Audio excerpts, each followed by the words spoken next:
आज मैं तुम्हें कोई साधारण बात नहीं बताने आया हूँ, और अगर तुम इस वीडियो को हल्के में लेकर देख रहे हो तो अभी भी समय है कि वापस चले जाओ, क्योंकि जो बात आज तुम सुनने वाले हो वो केवल सुनने की नहीं बल्कि जीवन की दिशा बदल देने वाली बात है। और ध्यान से सुनना, क्योंकि ये बात शास्त्रों में लिखी तो है लेकिन बोली बहुत कम जाती है। आज मैं तुम्हें ब्रह्म मुहूर्त का वह रहस्य बताने जा रहा हूं जिसे जानने के बाद तुम कभी सुबह को पहले जैसा नहीं देख पाओगे। आज मैं तुम्हें बताने जा रहा हूं कि ब्रह्म मुहूर्त में बोले गए सिर्फ 3 शब्द कैसे मनुष्य के जीवन को भीतर से हिला देते हैं।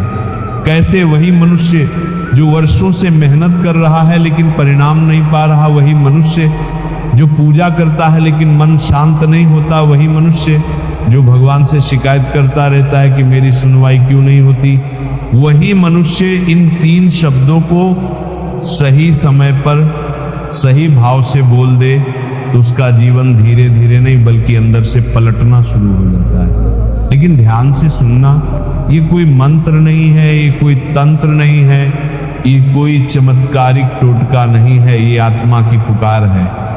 और ब्रह्म मुहूर्त वह समय है जब आत्मा की आवाज सबसे तेज होती है और संसार की आवाज सबसे धीमी। यही कारण है कि शास्त्र कहते हैं कि ब्रह्म मुहूर्त में किया गया छोटा सा कर्म भी दिन के 1000 कर्मों के बराबर फल देता है। लेकिन आज मैं कर्म की नहीं शब्दों की बात कर रहा हूं, क्योंकि शब्द केवल आवाज नहीं होते, शब्द ऊर्जा होते हैं, शब्द दिशा होते हैं, शब्द भाग्य की लकीर होते हैं। और ब्रह्म मुहूर्त में बोले गए शब्द सीधे मन से नहीं बल्कि चेतना से निकलते हैं। अब यहाँ एक बहुत बड़ा सवाल उठता है कि आखिर ब्रह्म मुहूर्त ही क्यों रात के किसी और समय नहीं, क्यों दिन के किसी और समय नहीं? क्योंकि ब्रह्म मुहूर्त वह समय होता है जब मनुष्य का अहंकार सोया होता है, उसका डर सोया होता है, उसकी तुलना सोए होती है, और जब अहंकार सोया होता है तब आत्मा जागती है, और जब आत्मा जागती है तब जो शब्द निकलते हैं वे भगवान तक पहुंचते हैं। इसीलिए हमारे ऋषियों ने कहा कि अगर जीवन में कभी भगवान से सीधे बात करनी हो तो ब्रह्म मुहूर्त से अच्छा समय कोई नहीं। लेकिन समस्या ये है कि आज का मनुष्य या तो इस समय सो रहा होता है या फिर अगर जाग भी जाए तो मोबाइल उठा लेता है। और जब तुम इस पवित्र समय को स्क्रीन के हवाले कर देते हो तो समझ लो कि तुमने उस दिन की सबसे बड़ी संभावना खो दी।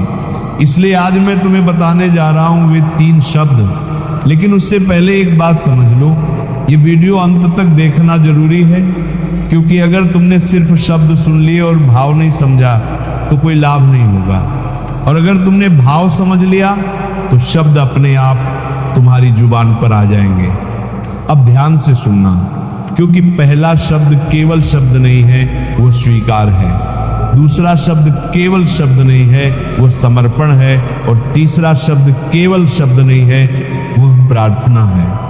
और जब स्वीकार, समर्पण और प्रार्थना एक साथ ब्रह्म मुहूर्त में निकलते हैं तब जीवन पुराने रास्ते पर नहीं चलता। अब ध्यान से सुनना, क्योंकि अब मैं तुम्हें वह पहला शब्द बताने जा रहा हूं जिस पर पूरा वीडियो टिका हुआ है। और अगर ये शब्द तुमने सही भाव से समझ लिया तो आगे के 2 शब्द अपने आप आसान हो जाएंगे। पहला शब्द है मैं स्वीकार करता हूं। सुनने में यह शब्द बहुत साधारण लगता है, लेकिन यही वह शब्द है जिससे मनुष्य का भीतर का ताला खुलता है। शास्त्र कहते हैं कि जब तक स्वीकार नहीं होता तब तक परिवर्तन नहीं होता, क्योंकि जो मनुष्य अपने जीवन की वास्तविकता को स्वीकार नहीं करता वह ईश्वर के सामने भी मुखौटा पहनकर खड़ा रहता है, और मुखौटे के साथ की गई कोई भी प्रार्थना ऊपर तक नहीं जाती। ब्रह्म मुहूर्त में यह शब्द इसलिए शक्तिशाली हो जाता है क्योंकि उस समय मनुष्य का अहंकार सबसे कमजोर होता है।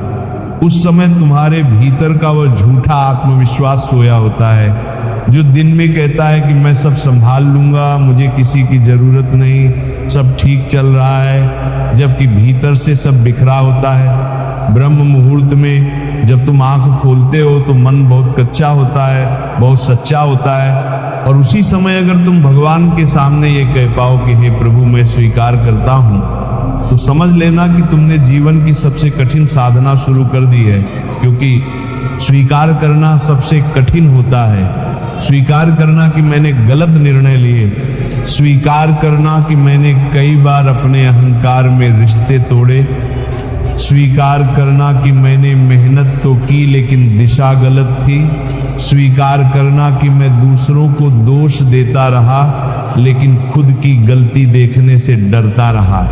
और ध्यान से सुनना, ये स्वीकार किसी और के सामने नहीं करना है, न समाज के सामने न परिवार के सामने, ये स्वीकार अपने भीतर और ईश्वर के सामने करना। और जब मनुष्य अपने भीतर के अंधेरे को स्वीकार कर लेता है तब वही अंधेरा धीरे धीरे प्रकाश में बदलने लगता है।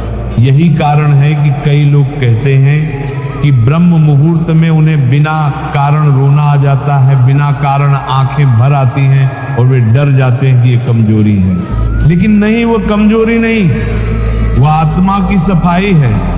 वह वर्षों से दबे हुए सत्य का बाहर आना है, और जो सत्य बाहर आ जाता है वह मनुष्य को अंदर से हल्का कर देता है। अब यहाँ एक बहुत बड़ी बात समझ लो, जब तुम कहते हो मैं स्वीकार करता हूं, तो इसका मतलब ये नहीं कि तुम खुद को दोषी ठहराने लगते हो। इसका मतलब ये है कि तुम खुद से लड़ना बंद कर देते हो, क्योंकि जब तक मनुष्य खुद से लड़ता रहता है तब तक वह आगे नहीं बढ़ पाता, वो भीतर ही भीतर ऊर्जा खोता रहता है। और ब्रह्म मुहूर्त में यह शब्द बोलने से मनुष्य पहली बार खुद के साथ शांति की संधि करता है।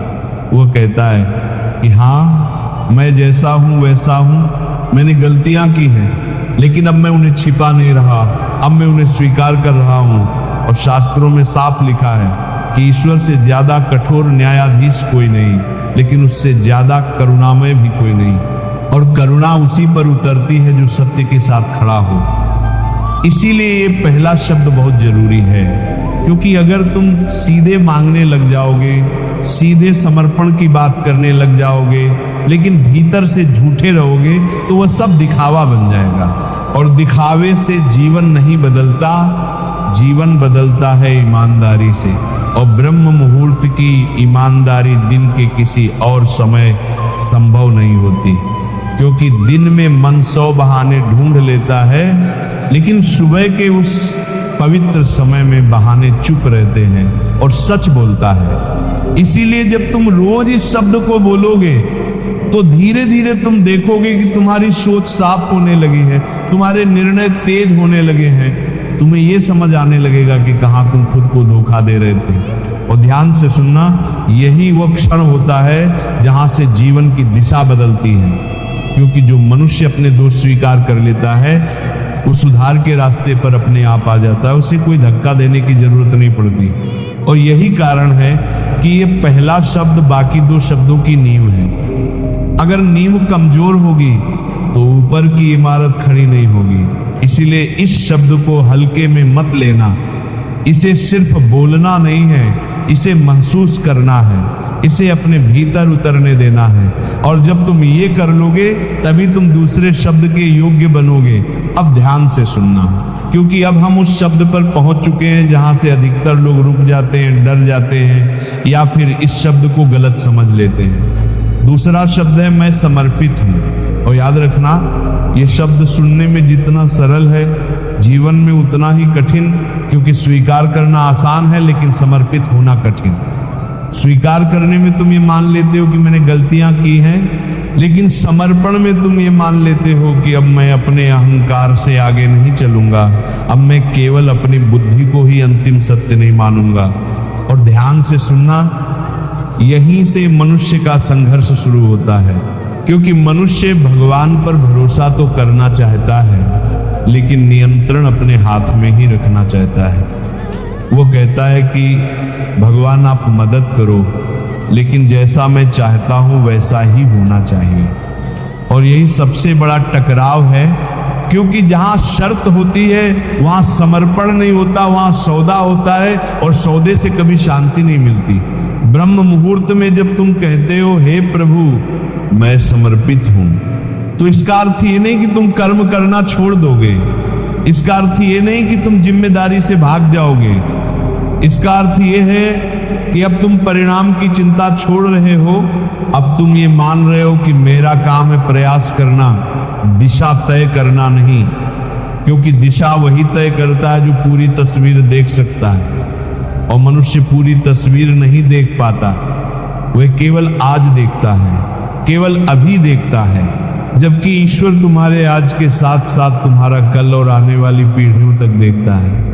इसीलिए शास्त्र कहते हैं कि समर्पण कमजोरी नहीं, सबसे बड़ी शक्ति है, लेकिन इस शक्ति को समझने के लिए अहंकार को पीछे रखना पड़ता है, और अहंकार पीछे रखना सबसे कठिन साधना है। ब्रह्म मुहूर्त इसलिए चुना गया है क्योंकि उस समय मनुष्य का अहंकार सबसे कमजोर होता है।